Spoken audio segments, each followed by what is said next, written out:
రైతన్న గెలిస్తేనే వ్యవసాయం నిలుస్తుందని ఎమ్మెల్యే బోనెల విజయచంద్రారెడ్డి అన్నారు. పార్వతీపురం జిల్లా అడ్డాపుసిలలో నిర్వహించిన అన్నదాత సుఖీభవ పీఎం కిసాన్ పథకం నిధుల పంపిణీ కార్యక్రమంలో ఆయన ముఖ్య అతిథిగా పాల్గొన్నారు. ఈ సందర్భంగా ఎమ్మెల్యే మాట్లాడుతూ టెక్నాలజీ ఎంత పెరిగినా రైతు లేకపోతే దేశం లేదని, అంతటి రైతును గుర్తించేది కేవలం కూటమి ప్రభుత్వమేనని వ్యాఖ్యానించారు.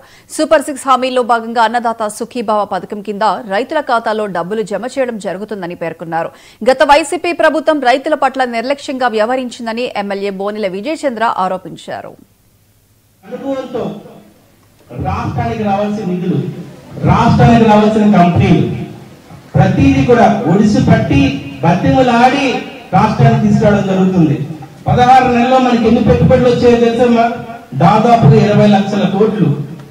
గుజరాత్ లాంటి రాష్ట్రానికి కానీ, మహారాష్ట్ర లాంటి రాష్ట్రానికి కానీ, తమిళనాడు, మన కర్ణాటక లాంటి రాష్ట్రాలకు కూడా రాకుండా ఆంధ్రప్రదేశ్ వైపు చూస్తున్నారు. ఇంకో 10 సంవత్సరాల్లో విశాఖపట్నం మారిపోబోతుంది. మన పిల్లలందరికీ ఉద్యోగాలు ఎక్కడే వస్తాయి.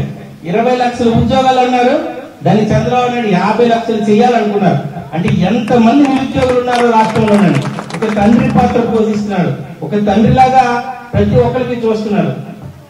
ఇచ్చే సంక్షేమంలో కూడా రాష్ట్రంలో దేశంలో ఏ రాష్ట్రం చేయలేని విధంగా 5,000, 10,000 చేయడం అంటే ఎంత భారం.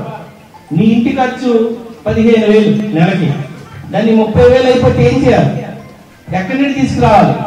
కానీ ఆయనకున్న తెలివితేటలతో కేంద్ర ప్రభుత్వంతో మాట్లాడి కావాల్సింది తీసుకొచ్చి 5,000 10,000 చేశారు.